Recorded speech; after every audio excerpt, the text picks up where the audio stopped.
a monkey under the big top. Another transformation was happening via pursuing his acting career. His yearning for deep and powerful emotional work, bringing the characters to life, gave birth to a brooding demeanor. That is what real actors do, he thought. They brood. They sit and ponder the existential existence of darkness and the unanswerable why in all things. All the real actors in his mind had this air of darkness about them.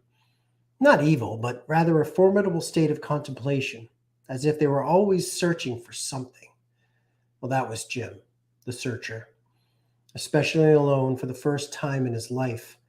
What he needed was a compass to help him navigate this foreign land with his newfound ego.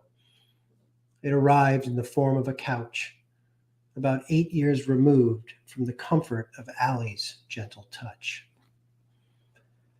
Carmen walked into Jim's life late in his first year in New York City. They met at a gym, but not any gym, mind you. This was a legendary underworld staple of city iron. Johnny Latz was a 24-hour dingy mecca of iron, sweat, and mutants.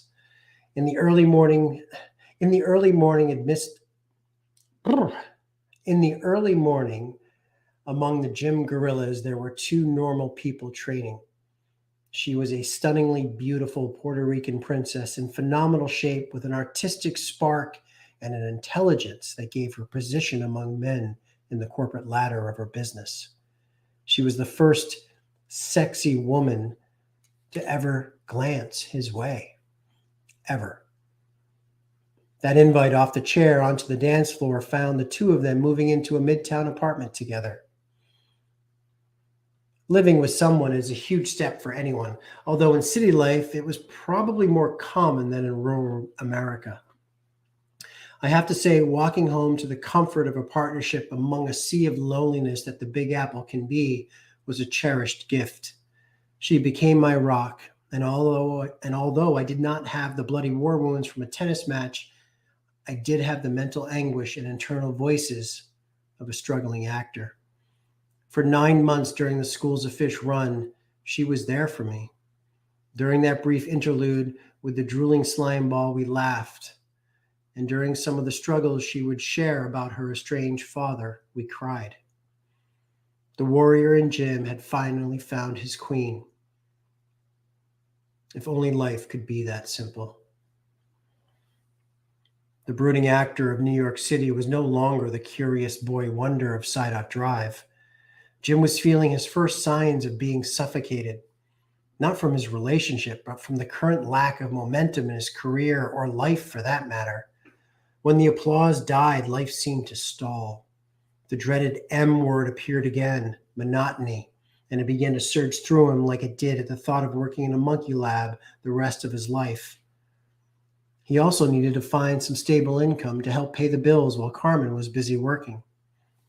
It's no secret that most actors end up waiting tables or becoming bartenders, especially because it allows for flexibility during the day for auditions. The ego that was lit from those stage lights began to whisper to Jim that perhaps being behind a bar held some of that allure. Jimmy got into the act as well, remembering a movie that opened up his eyes to the possibility of what he saw living out on the big screen. That movie was Cocktail with Tom Cruise, and no one made nightlife look cooler from behind the bar than Mr. Top Gun. The aerial dogfights from his Maverick days were replaced with liquor bottles dive bombing in unison to converge on glassware to the delight and cheers of the crowd. Jim saw another opportunity to step on stage and cash in on the spotlight that comes with it. Truth is, outside of sneaking some Seagram 7 whiskey from Lee B's cabinet and cutting it with water back on Sidot Drive, he'd never mixed a drink. He was quick to stumble upon an ad in his trusty backstage paper for a bartending course, and with its eventual completion, would chart a course over the coming years slinging drinks for New York's rich and famous. But first things first, monotony and brooding was driving a wedge between him and his queen. Carmen was a huge fan of the artist Frida Kahlo. She loved the fact that Frida always had one thing she could count on: the company of her pet monkey. Carmen was in love with a former monkey man who also loved the concept of a cuddly, hairy human, especially since it seemed he was allergic to every other creature in the animal kingdom.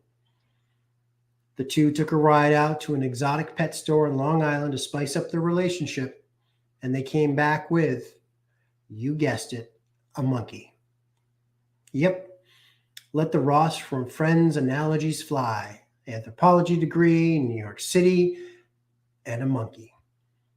Turns out they weren't alone, as there was a whole society of Big Apple primate owners that existed.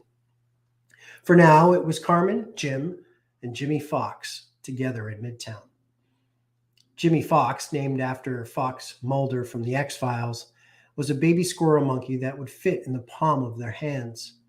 It was Jim's first adventure into being a dad, feeding it with a tiny bottle and changing homemade diapers as it grew a bit older. The three became quite the center of attention wherever they went, most notably to the downstairs laundry room or out for walks in the concrete jungle. Jimmy Fox would always perch himself on top of Jim's head. That was his spot and his alone to view the world from a safe distance. Nothing says attention like a monkey crown as you stroll around the streets seeking it. That was me for sure. It was my in for conversation, for double takes, and to make someone smile. Oh, and here's a newsflash. A guy with a dog ain't got nothing on a man with a monkey. He was my real-life Rusty, and ironically the same size for much of that first year. Not that Rusty would ever be replaced. That's just sacrilege. The relationship with that amazing woman and cute sidekick wasn't strong enough to withstand the crashing waves of Jim's wanting more out of life and out of his upstart career. After it ended, I saw her and Mr. Fox only a handful of times over the next 10 years in New York. One particular time I was riding the bus and saw her standing on the busy street corner. I wanted to carpe my ass off that seat, get off that bus, and see how she was doing. But I didn't. The image of her getting smaller through the condensation of a bus window is my last memory of what if. I did take comfort knowing that Carmen and Jimmy Fox went on to a better life without me. I know they did. The fantasy of it all eroded under the sweeping tide of reality, and that monkey within Jim would soon find a home under the circus lights.